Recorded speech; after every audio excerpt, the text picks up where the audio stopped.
What's up, what's up? Welcome to San Diego, friends and family. You got your boy Groovies here. And today, we're going to talk about some of the different types of digital printers that are out there and what that means for your prints.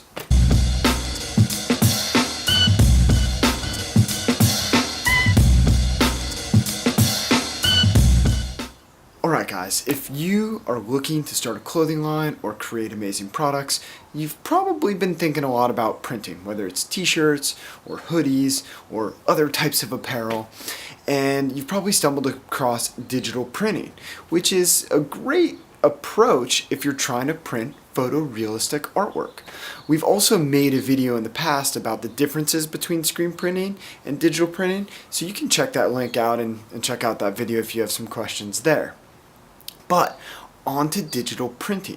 You may or may not know that there's different levels or types of digital printers that exist, and depending on the type of digital printer you're using or your manufacturer is using, you're going to get a different result, a different quality of print at a different price point.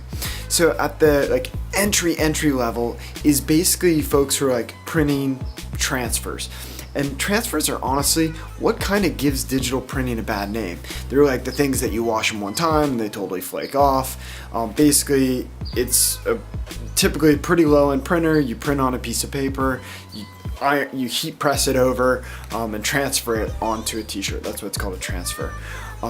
It's really cheap and inexpensive to buy those printers, but you don't really get the best quality. The next type of digital printer is a commercial grade printing. These are essentially glorified desktop printers that are adjusted and retooled to print directly onto a garment. And they're not cheap. A good digital printer can cost 15 to 25K, maybe even a little bit more in the commercial grade of printing. The problem is the ink is still really expensive. The manufacturers of the printers basically bend the printers over a barrel and whip them with the ink prices. There's also a lot of processes that go into them, like the garments need to be pre-treated before they can be printed on, and so they can achieve good solid quality prints, but your prints are usually going to be pretty expensive because there's so much overhead in the ink and the time to prep it. This is what brings us to industrial grade print equipment. Industrial grade print equipment is super expensive. They cost a ton of money to buy and set up and maintain, but what they can do is pretty amazing. They can deliver prints super quickly.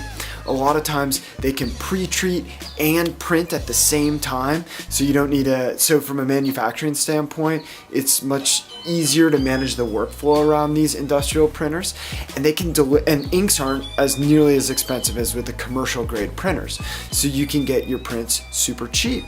The other thing to keep in mind is a lot of these industrial printers now are offering expanded color sets. So all of these digital printers print in CMYK. That's the color space they use.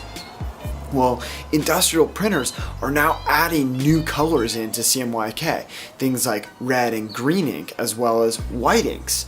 And so you can start to get even better, more vibrant prints out of these industrial type printers. So you're getting a better quality print for a cheaper price. It's probably worth it to ask, what is the digital printing infrastructure that your manufacturer is using? Well, that's it. Just something for you guys to noodle on. You got your boy Groovies here in San Diego, wishing you guys love and the best of luck in creating and manufacturing your apparel. Tune in once a week for a video that will help you design and create better apparel. All right, Groovies over and out. Peace be with you guys.